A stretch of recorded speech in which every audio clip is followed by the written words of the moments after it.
Hi friends, welcome back to my YouTube channel. ಇವತ್ತು ಒಂದು ಒಳ್ಳೆ ರೆಸಿಪಿ ತಂದಿದ್ದೀನಿ. ಇದಕ್ಕೆ ಯಾವುದೇ ರೀತಿ ಗ್ಯಾಸ್ ಬೇಡ, ಏನೂ ಬೇಡ. ಇದು ಚಟ್ನಿ ಮಾಡಬೇಕಂತ ಹೇಳಿ ನಾನು ಇವತ್ತು ತೋರಿಸ್ಕೊಡ್ತಾ ಇದ್ದೀನಿ. ಇದು ಉತ್ತರ ಕರ್ನಾಟಕದ ಸ್ಪೆಷಲ್ ಅಂತಲೇ ಹೇಳ್ಬೋದು. ಇದು ಕೆಂಪು ಚಟ್ನಿ ನೋಡಿದ್ರೆ ಬಾಯೆಲ್ಲ ನೀರು ಇದೆ ಅನಿಸುತ್ತೆ ಎಲ್ಲ ವ್ಯೂವರ್ಸ್ಗೆ. ಇದು ತುಂಬಾ ಸುಲಭ ಮತ್ತು ಹೆಲ್ದಿ ಆಗಿರುತ್ತೆ, ವಿತ್ ಟೇಸ್ಟಿ ಆಗಿರುತ್ತೆ. ಮಕ್ಕಳಿಂದ ದೊಡ್ಡವ್ರಿಗೂ ಎಲ್ರಿಗೂ ಇಷ್ಟ ಆಗಿರುವಂಥ ಒಂದು ಚಟ್ನಿ ಅಂತಲೇ ಹೇಳ್ಬೋದು. ಇದು ತುಂಬಾ ಹೆಲ್ದಿ ಆಗಿರುತ್ತೆ ಮತ್ತು ಟೇಸ್ಟ್ ಕೂಡ ತುಂಬ ಚೆನ್ನಾಗಿರುತ್ತೆ. ಮತ್ತು ಯಾವುದೇ ರೀತಿಯಿಂದ ಇದಕ್ಕೆ ನೀವು ಆರ್ಟಿಫಿಷಿಯಲ್ ಆಗಿ ಏನಾದರೂ ಹೊರಗಡೆಯಿಂದ ತರಬೇಕು ಅನ್ನೋದೇನಿಲ್ಲ. ಮನೆಯಲ್ಲಿರೋ ಇಂಗ್ರೀಡಿಯೆಂಟನ್ನು ಯೂಸ್ ಮಾಡಿಕೊಂಡು ನಾವು ಮಾಡ್ಬೋದು. ಇದು ಯಾವುದು ರೆಸಿಪಿ ಅಂತ ಕೇಳ್ತಿದ್ದೀರಾ? ಇದು ನೋಡಿ ಫ್ರೆಂಡ್ಸ್, ಗಜ್ರಿದು ನಾನು ಚಟ್ನಿಯನ್ನು ಮಾಡ್ತಾ ಇದ್ದೀನಿ. ಹೌದು ಫ್ರೆಂಡ್ಸ್, ಗಜ್ರಿಯಿಂದ ನಾವು ಚಟ್ನಿಯನ್ನು ಮಾಡಬಹುದು. ಒಬ್ರೊಬ್ರಿಗೆ ಆಲ್ರೆಡಿ ಈ ರೆಸಿಪಿ ಗೊತ್ತಿದ್ದಿರ್ಬೋದು. ಆದರೆ ಗೊತ್ತಿದ್ದರೆ ಓಕೆ, ಗೊತ್ತಿಲ್ಲ ಆದವ್ರಿಗೆ ಈ ಒಳ್ಳೆ ಒಂದು ರೆಸಿಪಿನ, ಹೆಲ್ದಿ ಆಗಿರೋ ರೆಸಿಪಿಯನ್ನು ನಾನು ಶೇರ್ ಮಾಡ್ಕೋಬೇಕಂತ ಮಾಡ್ತಾ ಇದ್ದೀನಿ.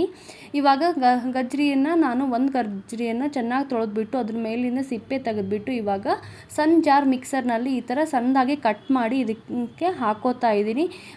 ಇವಾಗ ಇದಕ್ಕೆ ನಾನು ಒಂದು ಸ್ವಲ್ಪ ಜೀರಿಗೆನ ಹಾಕೋತಾ ಇದ್ದೀನಿ. ತಂಪಾಗಿರೋದು ಜೀರಿಗೆನೂ ಸ್ವಾದನೂ ಅಷ್ಟೇ ಕೊಡುತ್ತೆ ಫ್ರೆಂಡ್ಸ್.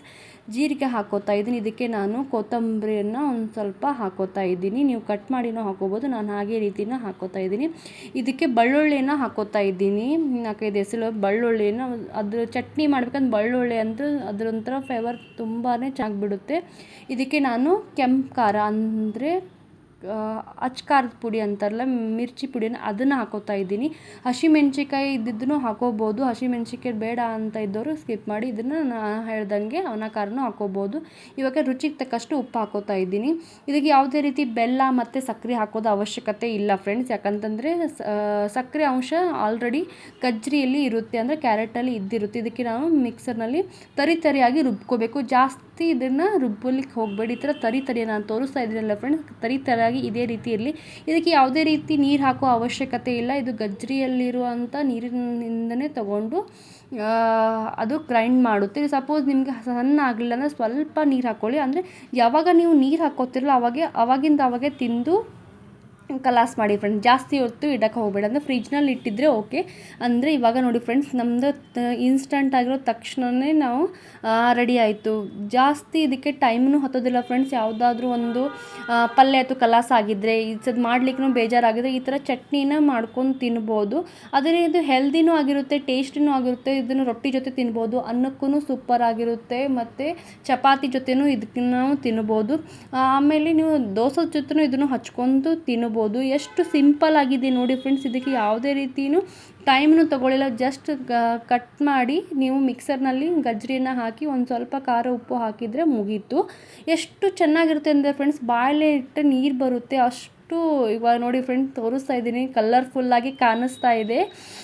ಇದನ್ನು ನೀವು ಬೇಕಾದಂಗೆ ಸಾಯಂಕಾಲನೂ ತಿನ್ಬೋದು, ಮಧ್ಯಾಹ್ನ ಊಟಕ್ಕೂ ಸೂಪರ್ ಆಗಿರುತ್ತೆ. ಇವಾಗ ನೋಡಿ ಫ್ರೆಂಡ್ಸ್, ನಾನು ಸರ್ವ್ ಮಾಡ್ತಾ ಇದ್ದೀನಿ ಚಟ್ನಿ. ಈ ಥರ ನಮ್ಮ ಮನೆಯಲ್ಲಿ ಸಿಂಪಲ್ಲಾಗಿ ನಾನು ಚಟ್ನಿಯನ್ನು ಮಾಡಿ ನಾನು ಸರ್ವ್ ಮಾಡಿದ್ದೀನಿ. ಇವಾಗ ಚಟ್ನಿ ತೋರಿಸ್ತಾ ಇದ್ದಿಲ್ಲ ಫ್ರೆಂಡ್ಸ್, ಅದೇ ಚಟ್ನಿ ಇದು ನಾನು ಮಾಡಿದ್ದು ಗಜ್ರಿ ಚಟ್ನಿ, ಅಂದರೆ ಕ್ಯಾರೆಟದ್ದು ಚಟ್ನಿ ಮಾಡಿದ್ದು. ಈ ಥರ ನಾನು ಸಿಂಪಲ್ಲಾಗಿ ಅರೇಂಜ್ ಮಾಡಿದ್ದೀನಿ. ಐ ಹೋಪ್ ಈ ವಿಡಿಯೋ ನಿಮಗೆಲ್ಲರಿಗೂ ಇಷ್ಟ ಆಗಿದೆ ಅಂತ ಅನ್ಕೋತೀನಿ. ಯಾರೆಲ್ಲ ಚಾನಲ್ಗೆ ಸಬ್ಸ್ಕ್ರೈಬ್ ಆಗಿಲ್ಲ, ಪ್ಲೀಸ್ ನನ್ನ ಚಾನಲ್ಗೆ ಸಬ್ಸ್ಕ್ರೈಬ್ ಆಗಿ ಅಂತ ಕೇಳ್ಕೊತಾ ಇದ್ದೀನಿ. ಈ ಒಂದು ರೆಸಿಪಿ ನಿಮಗೆ ಇಷ್ಟ ಆಗಿದ್ದರೆ ಪ್ಲೀಸ್ ಲೈಕ್ ಮಾಡಿ, ಶೇರ್ ಮಾಡಿ, ಆದಷ್ಟು ಬೇಗ ನನ್ನ ಚಾನಲ್ಗೆ ಸಬ್ಸ್ಕ್ರೈಬ್ ಆಗಿ. ಹೀಗೆ ಒಳ್ಳೊಳ್ಳೆ ರೆಸಿಪೀಸನ್ನು ಮತ್ತು ವಿಡಿಯೋಸನ್ನು ಹಾಕ್ತಾಯಿದ್ದೀನಿ. ಪ್ಲೀಸ್ ತಪ್ಪದೆ ಶೇರ್ ಮಾಡಿ ನೀವು ನೋಡಿ ಅಂತ ಕೇಳ್ಕೊತಾ ಇದ್ದೀನಿ. ಐ ಹೋಪ್ ಈ ವಿಡಿಯೋ ನಿಮಗೆ ಇಷ್ಟ ಆಗಿದೆ ಅಂತ ಹೇಳಿ ಇವಾಗ ಎಂಡ್ ಮಾಡ್ತಾ ಇದ್ದೀನಿ. Bye friends.